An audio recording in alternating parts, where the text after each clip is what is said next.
Segundo a Organização Mundial de Saúde, a OMS, a obesidade ela pode ser compreendida como um agravio de caráter multifatorial decorrente de balanço energético positivo que favorece o acúmulo de gordura. Ela também está associada a riscos para a saúde devido às suas complicações como aumento da pressão arterial, dos níveis de colesterol e triglicerídeos sanguíneos e resistência à insulina. Entre suas causas estão relacionadas os fatores biológicos, históricos, ecológicos, econômicos, sociais, culturais e políticos. Está relacionada também à má alimentação, aos modos de comer e de viver da atualidade e também relacionado ao sistema alimentar do país. As causas da obesidade não são apenas individuais, mas também ambientais e sociais, sobre as quais o indivíduo tem pouca ou nenhuma capacidade de interferência. A obesidade, além de ser um fator de risco para uma série de doenças crônicas como diabetes e hipertensão, possui evidências convincentes que permitem afirmar que também aumenta o risco para o desenvolvimento de câncer. O que fazer ao receber um paciente que apresenta sobrepeso ou obesidade? Qual é o papel do nutricionista? É fundamental que seja avaliada as causas que levaram ao excesso de peso. Além disso, investigar possíveis morbidades associadas. A literatura, ela mostra que a etiologia da obesidade é complexa e multifatorial, resultando da interação de genes, ambiente, estilo de vida e fatores emocionais. Qual o papel da influência do ambiente na obesidade? Atualmente, as pessoas estão cada dia mais sedentárias e consumindo mais alimentos que potencializam essa doença.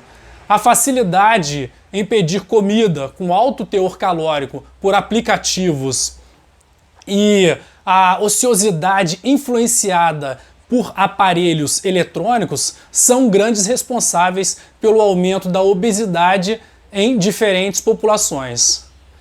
É importante comentar sobre os 3 componentes primários no sistema neuroendócrinos envolvidos com a obesidade.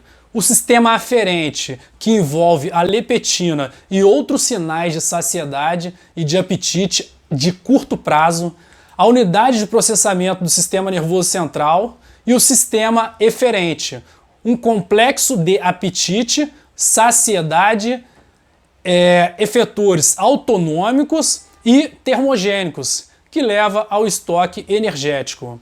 O balanço energético ele pode ser alterado por um aumento do consumo calórico, pela diminuição do gasto energético ou por ambos os fatores. Nas últimas décadas, a população está aumentando o consumo de alimentos com alta densidade calórica, alta palatabilidade e baixo poder sacietógeno, e de fácil absorção e digestão. Estas características favorecem o aumento da ingestão alimentar e, portanto, contribuem para o desequilíbrio energético.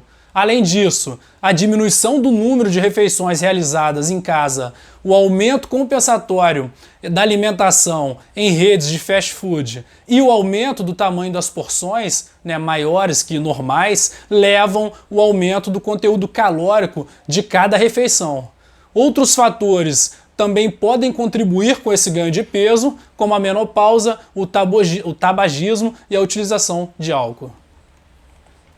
No geral, a interrupção à prática de esportes e, consequentemente, a diminuição do gasto energético diário são mecanismos influenciadores de ganho de peso, o que pode estar ligado ao início da vida profissional, ao casamento e à falta de tempo.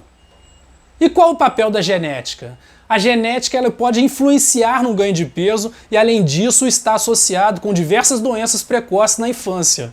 A obesidade comum ela tem uma herança poligênica e nem todos os indivíduos ganham a mesma quantidade de peso quando expostos a dietas hipercalóricas. Você deve ter aquele amigo que comenta assim, mas eu como de tudo e não engordo. E tem aquelas pessoas que comem em poucas quantidades ou faz aí uma refeição livre e tem um ganho de peso substancial. O risco de obesidade quando nenhum dos pais é obeso é de 9%, enquanto quando um dos genitores ele é obeso, eleva-se a 50%, atingindo 80% quando ambos são obesos. Os padrões alimentares de gêmeos com mais de 50 anos de idade também se devem, em parte, à influência genética, que justifica até 40% da variação desses padrões. Efeito do estresse no apetite. Sintomas de estresse, tais como ansiedade, depressão, nervosismo e o hábito de se alimentar quando os problemas emocionais estão presentes, são comuns em pacientes com sobrepeso ou obesidade, sugerindo relação entre estresse, compulsão por comida palatável, por exemplo, os doces, transtornos de compulsão alimentar e obesidade. O estresse, ele pode ser uma consequência da obesidade devido a fatores sociais, a discriminação e, alternativamente, a causa da obesidade. Baseado nas informações disponibilizadas, é recomendada que o nutricionista ele avalie a história do peso e do estilo de vida e determine outros potenciais fatores que contribuem para o ganho de peso daquele paciente. Além disso, ele deve questionar sobre o uso de medicamentos atuais, pois pode ter um impacto no tratamento da obesidade. Ele também deve avaliar a história da trajetória do peso, de ganho e de perda ao longo do tempo e os detalhes de tentativas prévias de perda de peso, tratamentos prévios e resultados favoráveis ou problemáticos na perda de peso e na manutenção. Perguntar sobre o estilo de vida, hábitos alimentares e em relação ao treinamento e atividade física. Perguntar também sobre o histórico familiar de obesidade, ao peso do nascimento e a variação de peso na gestação materna, o uso de medicamento pregressos, o fumo, horas de sono, horas de trabalho, mudança na rotina e exposição ao estresse. Essas questões elas podem fornecer informações valiosas sobre a origem dos fatores e manutenção do sobrepeso ou da obesidade. Ajuda a fazer também ajuste para a prevenção e auxiliar no aconselhamento apropriado do estilo de vida ou mesmo no esquema terapêutico, podendo ter impacto nas recomendações de tratamento. As recomendações no que tange aos exercícios físicos. O Colégio Americano sugere que devem ser realizados no mínimo 150 minutos de exercício aeróbico por semana, utilizando uma frequência cardíaca máxima de 65% a 85% da capacidade do indivíduo. Como estratégia de motivação para que o indivíduo cumpra essa meta, é sugerido a prescrição de exercícios em diferentes ergômetros ao longo da sua semana, realizados em diferentes ambientes, externos ou internos. No que tange ao treinamento de força, as recomendações sugerem uma frequência semanal de no mínimo 2 ou 3 vezes por semana, e como prioridade deve-se realizar exercícios multiarticulares com intensidade de 60% a 80% de uma repetição máxima, 2 a 4 séries por grupamento muscular, 8 a 15 repetições conforme o nível de treinamento do indivíduo. E os intervalos devem ser de 60 segundos a 90 segundos. E o treinamento ele deve, ao longo do tempo, ter uma progressão de carga conforme o aumento do condicionamento desse indivíduo. E por fim, quais são as recomendações nutricionais para esse público?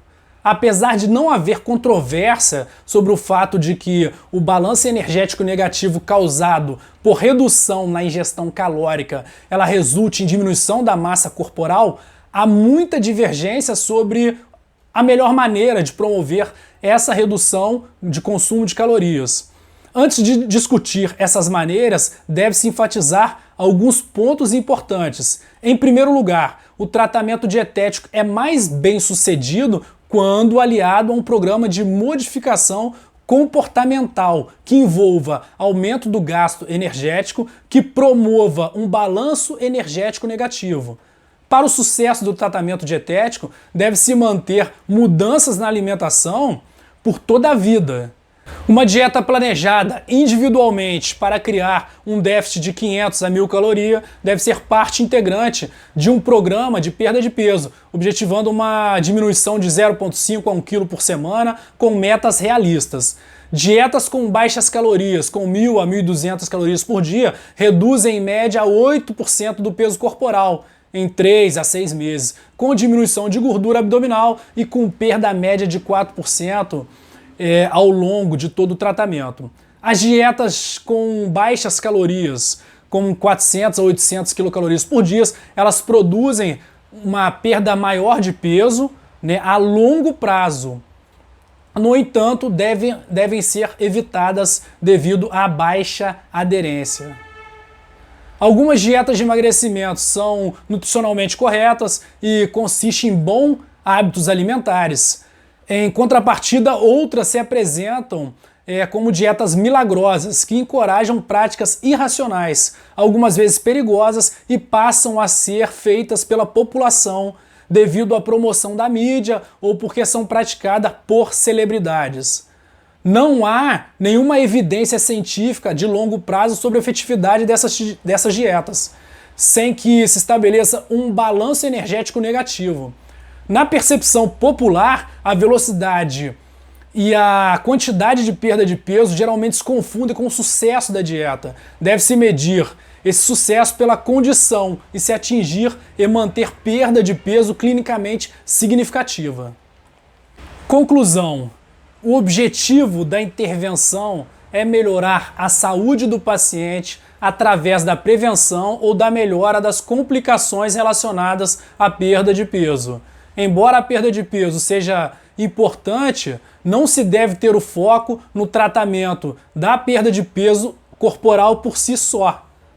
Dieta, atividade física e modificação comportamental devem ser incluídas em todo o tratamento da obesidade. Na presença de falência da intervenção, mudança de falência com tentativa de dieta com restrição calórica e aumento da atividade física, o tratamento medicamentoso deve ser indicado na presença de sobrepeso associado a fatores de risco ou de obesidade. Obrigado.